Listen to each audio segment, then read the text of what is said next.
PCB ने जी 28 member का squad का अनाउंस किया जो कि कैंप करेंगे ऑस्ट्रेलिया सीरीज़ से पहले लाहौर के अंदर। अब उसमें जो 28 प्लेयर हैं उसमें कहा जा रहा है जी ये बिल्कुल जूनियर्स प्लेयर हैं, नया चेहरे हैं, नया स्टाइल है। इसमें कई बॉलर्स भी हैं, आप देखेंगे शादाब भी इसमें शामिल है, हारिस रऊफ़ भी शामिल है, फ़खर जमान भी है, इसमें सैम अयूब का नाम नहीं है। I don't know Sam Ayub को क्यों निकाला गया, लेकिन बात सिर्फ इतनी आती है कि ये बार बार वही तरीका आजमाया जा रहा है कि नए चेहरों को दिखाकर दोबारा से टीम बनती है। T20 वर्ल्ड कप की होगी, एशिया कप की होगी, ओडीआई वर्ल्ड कप की होगी, उसमें वही पुराने चेहरे आपको नजर आएंगे। Babar, Rizwan, Shaheen, Shan Masood, this is bullshit, ये सारे के सारे आपको नजर आएंगे। लेकिन जब सीरीज़ खेलते हो तो टीमों के अंदर आज शामिल करके इन प्लेयर्स को खिला दिया जाता है। इसके बाद इन प्लेयर्स का फ्यूचर कहीं नज़र नहीं आता, इन प्लेयर को गायब कर दिया जाता है और इनको बिल्कुल मिटा दिया जाता है। आप हसन नवाज़ को देख लें, उसके साथ क्या किया गया। उसके बाद आप देख लें कि जितने भी प्लेयर्स आए हैं, चाहे वो कासिम हो, मैर बिन यूसुफ हो, इन्होंने एक एक बारी दिलवाई और उसके बाद वो प्लेयर्स आपको नज़र नहीं आए। मेरा कहने का मतलब सिर्फ टू द पॉइंट इतना है कि पाकिस्तान की क्रिकेट सिर्फ उन प्लेयर्स के इर्द गिर्द घूम रही है जो कि 5 से 8 है, जो सर्कल के अंदर है, जिनकी पीआर चलती है, जिनको एड शूट करने के लिए मिलते हैं। उसके अलावा आप देख लें हमारे पाकिस्तानी प्लेयर्स बहुत अच्छे हैं। आप देख लें अजान वैस की परफॉर्मेंस, आप देख लें अब्दुल्ला की परफॉर्मेंस, वो 2 जूनियर्स बल्लेबाजों ने जिस तरह से बैटिंग की। आप अगर इधर देख लें तो ये 28 प्लेयर का जो कैंप लगा है ये सिर्फ एक भद्दा मजाक है और इससे ज़्यादा कुछ नहीं है। मैं ये देख नहीं चौंकने लगा कि जगह कितने जूनियर्स प्लेयर शामिल कर दिए, क्योंकि उनके जब मेन पॉइंट आता है, जब बड़े बड़े टूर्नामेंट्स आते हैं, उनमें वो प्लेयर्स गैप कर दिए जाते हैं। उनमें फिर सहारा लिया जाता है कि जी ये तो अभी फ़ारग है, इनको खेलना नहीं आता, इनके जी स्टाइल में कमी है, इनका जी हाथ इधर से सही नहीं घूमता, इसकी बॉल इधर से सही नहीं आती। ये हमारे सीनियर्स प्लेयर मोनोपोली करते हैं, ये जो एक्स प्लेयर्स हैं वो मोनोपोली करते हैं। जो टीवी पे बैठे होते हैं, न्यूज़ एंकर हो गया, इसके अलावा सहाफ़ी हो गए स्पोर्ट्स के, वो सब मिलकर एक मोनोपोली खेलते हैं कि जी इसको तो खेलना ही नहीं आता, इसको तो कुछ करना ही नहीं आता। आप देख लें फरहान साहबज़ादा जिस तरह से कमबैक किया है, वो अपने दम पर इधर तक पहुँचा है। वो कोई आमिर की बोलने से नहीं पहुँचा, ना शहजाद के बोलने से पहुँचा, ना आकब जवेद के बोलने से पहुँचा। वो पहुँचा है तो अपनी मेहनत से पहुँचा है।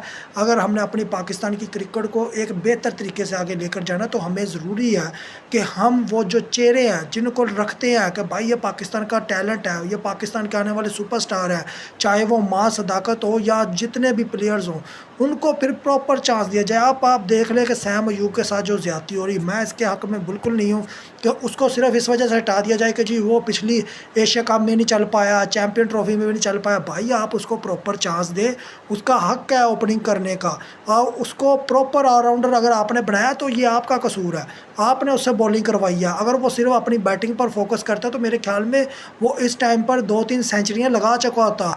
आप देख लें कि यह बंदा साउथ अफ्रीका के अंदर भी सेंचुरी मार के आया। ये सैम अयूब कोई माठा बल्लेबाज नहीं है, ये मैं आपको टू द पॉइंट कह दूं। आज भी वो अपनी शॉटों के ज़रिए से अपने आप को मनवा सकता है। ये नो लुक शॉट किसने दी? मीडिया ने दी, ये साफ़ियों ने दी, ये एक्स क्रिकेटर ने दी। नो लुक शॉट के चक्कर में उसके सीधे तरह से एल लगा दिए। अब जो सबसे बड़ा मसला है कि सलमान आगा वो वाहिद कैप्टन था जिसने सैम अयूब के ऊपर बॉलिंग का प्रेशर डाला। आप खुद देख सकते हैं कि सैम अयूब की बॉलिंग अगर देखी जाए तो कोई माठी बॉलिंग नहीं है, जहाँ पर आपके बड़े बड़े बॉलर्स, स्पिनर बॉलर्स हो गए, जब नाकाम होते थे विकेट लेने में तो सैम अयूब आपकी मदद करता था। मुझे लगता था कि यार ये एक नया मोहम्मद चीज़ पैदा हो गया है, तो ये इसको अभी चांस मिलना चाहिए। ये नहीं कि माँ सदाकत आपकी एक इनिंग में 50 कर गया तो इसका मतलब वो माँ सदाकत भी बहुत बड़ा प्लेयर हो गया। ये अगर आप इस तरीके से लेकर आएंगे, इस तरीके से निकाल देंगे। आप हसन नवाज़ को देख लें, वो इतना अच्छा परफॉर्मर था, नंबर 3 नंबर 4 पर खेल रहा था, लेकिन हमने उसको नंबर 6 पे खिला दिया, हमने उसको नंबर 7 पे खिला दिया। हमने सैम अयूब के साथ भी वही किया कि वो बैटिंग अच्छी कर रहा था, हमने उसको बॉलिंग में भी आजमा दिया। तो ये चीज़ें हैं, हमने अपने जूनियर्स प्लेयर को, अच्छे टैलेंट को अच्छे तरीके से आगे लेकर जाना है। तो ये जो इन प्लेयर्स की, एक्स प्लेयर की, सीनियर प्लेयर की, फिर जो सहाफ़ी है, इसके अलावा जो फिर स्पोर्ट जर्नलिस्ट है, ये जो मोनोपोली करते हैं, हमें अपने प्लेयर्स को इनसे दूर रखना होगा। आमिर अगर किसी बॉलर के बारे में ये कह देता है कि वो इस तरीके से बॉल नहीं फेंक सकता, तो आमिर का हाल देख ले इस PSL में क्या हुआ। अहमद शहजाद अगर किसी पर तनकीद करता है तो अहमद शहजाद का देख ले पिछले रिकॉर्ड उठा करके उसने कितनी परफॉर्मेंस दी है। अगर शाहिद अफरीदी किसी प्लेयर के ऊपर बात करता है तो शाहिद अफरीदी टी20 को जाकर देख ले कि सिवाय 1-2 छक्के लगाने के उसके अलावा उसने ज़िंदगी में कोई बड़ा काम नहीं किया, कोई बड़ी ट्रॉफ़ी पाकिस्तान के हाथ में नहीं दी। अगर आप कहेंगे कि जी 2009 का टी20 वर्ल्ड कप उसने जितवाया तो ये इंतहाई घटिया बात है, क्योंकि यूनुस खान की कैप्टनसी ना होती और उस टीम के अंदर मौजूद ना होता, इसके अलावा उमर गुल उस टीम में मौजूद ना होता, तो मेरे ख्याल में वो टीम कभी जीत ही ना पाती। यह बहुत सी चीज़ें हैं। किसी एक को क्रेडिट देने की बजाय कि ये बाबर है, ये रिजवान है, ये शहीन है, एक दफ़ा आवाम को खुले दिल से देखना चाहिए कि जो आपके जूनियर्स प्लेयर हैं, अगर आप उनको तैयार करते हैं, आप ध्यान रखें कि इंडिया के अंदर देख ले कितने उनके विकेट कीपर तैयार हैं।